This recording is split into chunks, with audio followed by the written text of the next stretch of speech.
ہیں شوبز کی جانب۔ ممتاز اداکار، معروف ہدایتکار اور ٹی وی میزبان ضیاء محی الدین 91 برس کی عمر میں انتقال کر گئے۔ ضیاء محی الدین طبیعت میں ناسازی کے باعث کراچی کے نجی ہسپتال میں زیر علاج تھے۔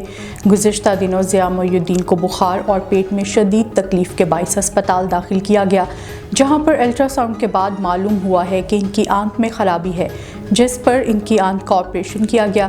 ضیاء محی الدین 20 جون 1931 کو فیصل آباد میں پیدا ہوئے۔ ضیاء محی الدین کے والد کو پاکستان کی پہلی فلم تیری یاد کے مصنف اور مکالمہ نگار ہونے کا اعزاز حاصل تھا۔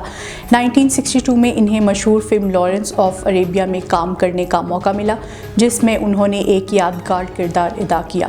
ضیاء محی الدین نے شو کے نام سے ایک اسٹیج پروگرام کی میزبانی بھی کی۔ حکومت نے مرحوم کو 2012 میں ہلال امتیاز سے بھی نوازا تھا۔ بالی ووڈ فلم انڈسٹری کی مشہور اداکارہ شرمیلا ٹیگور ایک طویل عرصے کے بعد بڑے پردے کی اسکرین پر نظر آئیں گی۔ بھارتی میڈیا کے مطابق ایوارڈ یافتہ اداکارہ اور بالی ووڈ سٹار سیف علی خان کی والدہ شرمیلا ٹیگور کی 12 برس بعد سینما میں واپسی ہو رہی ہے۔ ان کے فلمی سفر کا دوبارہ آغاز راہیل چوٹیلا کی فلم گل مہر سے ہو رہا ہے، جس میں بالی ووڈ کے دیگر بڑے اداکار بھی نظر آئیں گے۔ گل مہر میں بالی ووڈ کے نامور اداکار منوج باجپئی کے علاوہ امول پالیکر، سمرن اور سالش شرما بھی اپنی اداکاری کے جوہر دکھائیں گے، جبکہ اس کا میوزک ایمی ایوارڈ کے لیے نامزد ہونے والے کمپوزر سدھارتھ کھوسلا نے ترتیب دیا ہے۔ پاکستان کے نامور گلوکار اور اداکار علی ظفر نے کہا ہے کہ کیٹرینہ کیف بہت محنتی اداکارہ ہیں اور کام پر فوکس کرتی ہیں۔ میں کیٹرینہ کیف کا اردو کا استاد تھا کیونکہ ان کو اردو نہیں آتی تھی۔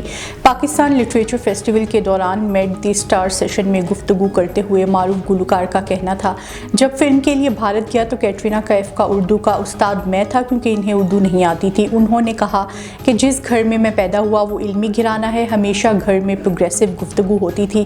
میرے والد پوچھتے تھے اگر CSS نہیں کرنا تو زندگی میں کیا کرو گے، لیکن مجھے بچپن سے پتا تھا کہ میں کیا بننا چاہتا ہوں۔ انہوں نے مزید کہا کہ میں یہ نہیں چاہتا کہ میری گاڑی اور نمبر پلیٹ دیکھ کر لوگ میری عزت کریں، میں چاہتا تھا کہ لوگ میرے کام کی وجہ سے میری عزت کریں۔